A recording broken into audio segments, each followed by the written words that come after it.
Ini saya bacakan naskah asli Sayyid Umar Hafid supaya Anda dapat barokah beliau. Karena beliau selain alim allamah, muridnya Habib Salim, juga beliau pernah ngaji kutub Sayyid Abdul Qadir Segaf di Jeddah. Juga beliau sering istifadah di beberapa kiai. Ini saya baca teks Arabnya, kemudian saya terjemah. Bagi yang tidak setuju pemaknanya bisa gugat, karena saya baca Arabnya.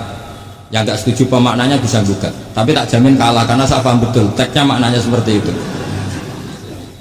Logikanya tadi ya, ketika Rasulullah ngambil sikap tegas kepada Qatilu Hamzah yaitu Wahsy, dan ketika Rasulullah ngambil sikap tegas pada orang-orang yang mengalahkan beliau di perang Uhud, kaifa yuflihu qaumun fa'alu bi anbiya'ihim hakadha, bagaimana mereka jadi orang benar atau orang yang dapat kebahagiaan kalau mereka perlakuannya seperti Nabi seperti ini, yaitu Nabi sujja wajhu masyhur wa kusirat rubah, yaitu Nabi itu wajahnya terluka, gigi serinya tanggal.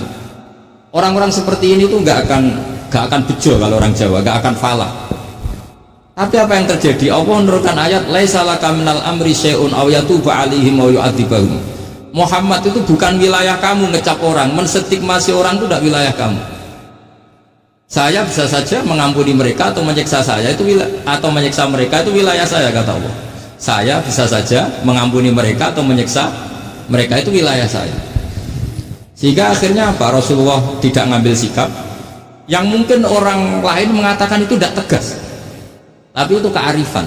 Betul, akhirnya Wahsy malah masuk Islam. Khalid bin Walid panglimanya juga masuk Islam. Dan beberapa orang kafir juga masuk Islam, termasuk mimpinihim, ketuanya yaitu Abu Sufyan.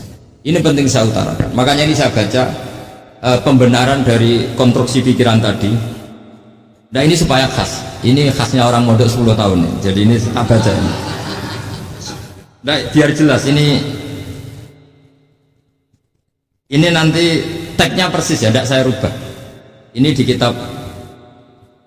kitabnya Habib Umar Hafid, namanya itu Taujihun Nabi Limardoti Bari. Kalau diterjemah ya mengarahkan orang yang sadar, Nabi itu orang yang sadar ya, sampai ini termasuk orang yang sadar, Limardoti Robbi, menuju mendapat ridho Tuhan atau Allah Subhanahu wa ta'ala. Saya baca teksnya ini di halaman 179. Ini tidak ada yang saya rubah, tidak saya kurangi. Bismillahirrahmanirrahim. Fala buddha an nuwattina qulubana ala annana khadamatu ahli hadzal qaul wa yattali'u Allah min qulubina annana na'taqidu imkaniyata ayyasfa fi ahadina yaumal qiyamati man huwal ana kafirun yuslimu faya'lu sya'nu indal haqqi fayakunu sababan li khalasika fil qiyamah yumkinu dzalik.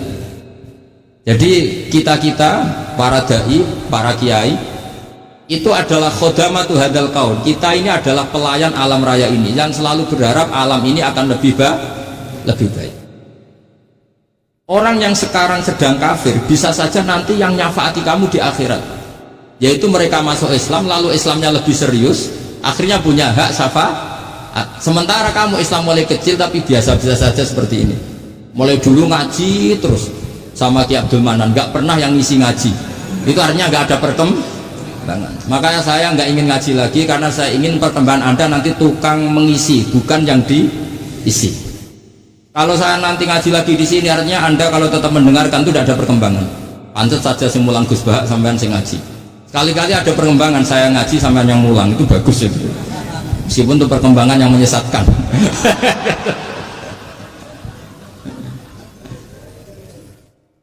Ini penting saya utarakan. Ini dawuhnya Sayyid Umar ya.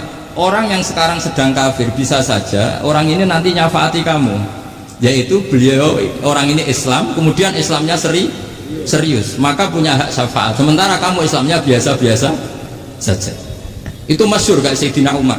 Sayyidina Umar Islam di hari itu langsung makomnya makom yang a'la, sehingga mengalahkan yang sudah Islam lebih lama, karena Islamnya Umar itu menjadi izzatul Islam betul.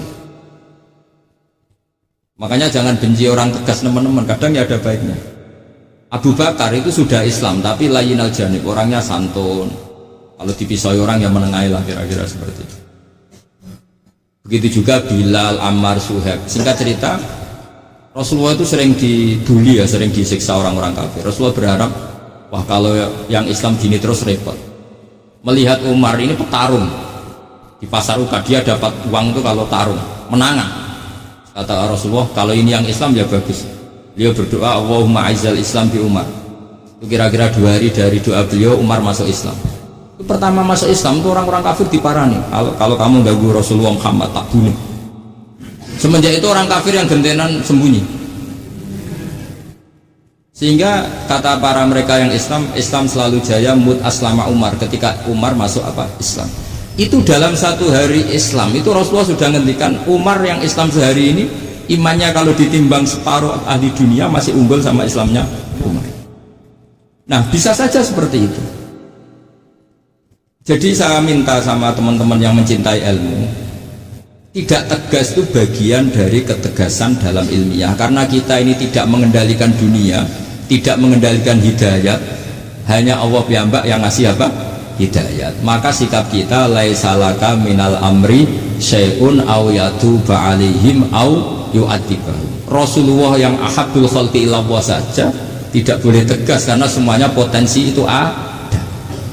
Cuma kita tegas dalam kebenaran saja, tapi nggak perlu tegas dalam mengawal kebenaran. Kenapa demikian? Karena Islam ini agama yang akan dijaga Allah ila yaumil. Yang jaga Islam bukan PBNU, bukan PP Muhammadiyah, bukan kiai. Yang menjaga Islam namun Allah Subhanahu wa ta'ala. Makanya Sayyidina Umar itu kalau disuruh mikir Islam itu gak mau betul. Masyhur itu dalam tarikh-tarikh. Umar mimpin itu sukses, banyak futuhat. Singkat cerita akhirnya orang tuh kelangenan, wah kalau Umar meninggal kayak apa. Sehingga Abdullah bin Umar setiap jalan-jalan itu dibully. Kalau sekarang dibully, ya Abdullah bin Umar, bapak kamu itu gimana? Sudah sepuh mau meninggal kok tidak suksesi.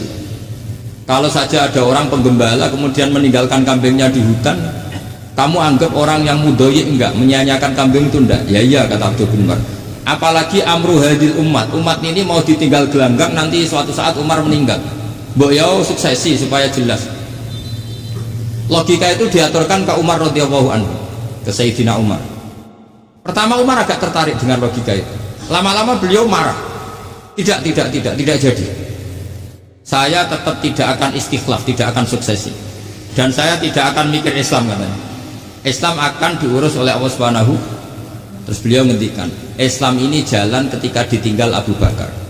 Bahkan ketika ditinggal ahabbul khalqi illallah akramul khalqi indallah, yaitu Rasulullah Muhammad sallallahu alaihi wasallam. Coba Islam dulu dipimpin Abdul Qadir ketua wali, dipimpin Wali Songo, dipimpin orang top-top. Sekarang dipimpin mondok 3 bulan jalan. Karena Islam yang ngatur Allah Subhanahu wa ta'ala. Jadi ini penting. Loh coba ustadz tuh banyak yang nggak bisa ngaji loh. Tapi ya laku ya nggak masalah. Loh saya kemarin di Korea seminggu. Itu TKI jadi khotib, ada yang jadi mufti, ada yang jadi suriah. Itu ada yang di sana jadi suriah, pulang ke kampung angon kambing lagi. Loh itu teman saya kenal. Iya suriah Korea tapi. Artinya gini, bahkan masjid semua yang di Korea itu didirikan oleh TKI dan TKW. Mereka digerakkan Allah untuk mikir agama, karena agama ini milik Allah. TKI saja mikir. Makanya ini penting, yo dakwah tapi tauhidnya sing kenceng, jangan dakwah kenceng tauhidnya kendor. Itu bahaya betul.